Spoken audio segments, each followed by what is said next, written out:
Sahabat Lentera Sabda yang terkasih, kita jumpa lagi hari ini Minggu 22 September 2024, hari Minggu yang ke-25 dalam penanggalan liturgi gereja. Renungan kita ambil dari Injil Markus bab 9 ayat 30 sampai dengan ayat 37. Kerelaan berkurban. Sahabat Lentera Sabda yang terkasih, semangat kesederhanaan, semangat mendahulukan yang lain atau orang lain itu menjadi sebuah semangat dasar dalam iman Katolik, dalam iman kita sebagai pengikut Kristus.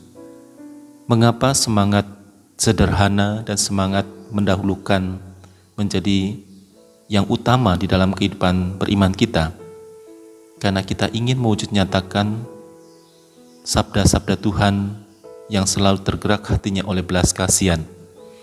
Dan kita ingin juga ikut ambil bagian bagaimana kita merubah diri kita, sehingga dengan demikian kita semakin serupa dengan Kristus.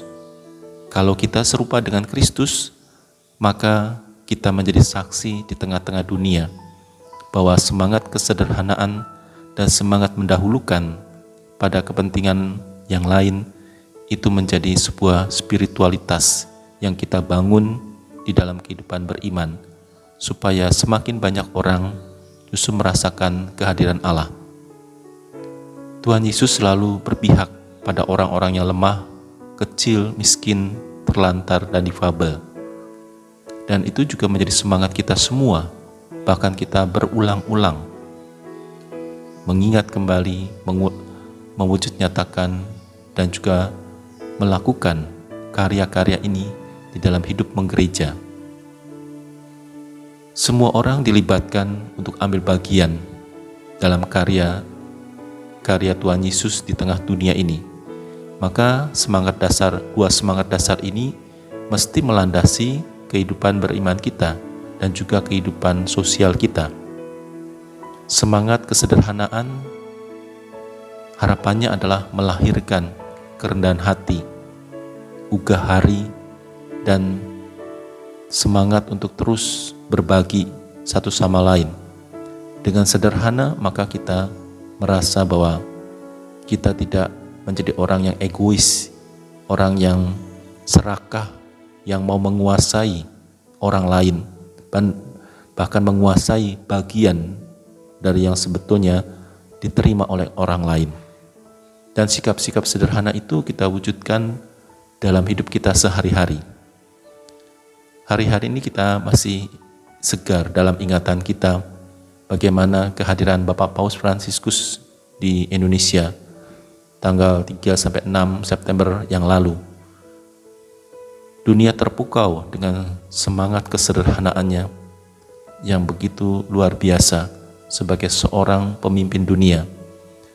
Kalau Bapak Paus saja sebagai pemimpin dunia bisa mewujudkan semangat kesederhanaan itu, maka hendaklah kita sebagai umat Allah yang sedang bersiarah di bawah pimpinannya, kita juga mau mewujudkan semangat kesederhanaan itu. Tentu bukan hanya hal-hal yang fisik, hal-hal yang materi, tetapi juga berkaitan dengan sikap hidup yang kita miliki dalam diri kita, sifat-sifat yang harus kita ubah, supaya sifat-sifat kita itu juga menjadi sifat-sifat yang sederhana, yang membawa orang pada perjumpaan dengan Allah. Demikian juga sikap mendahulukan.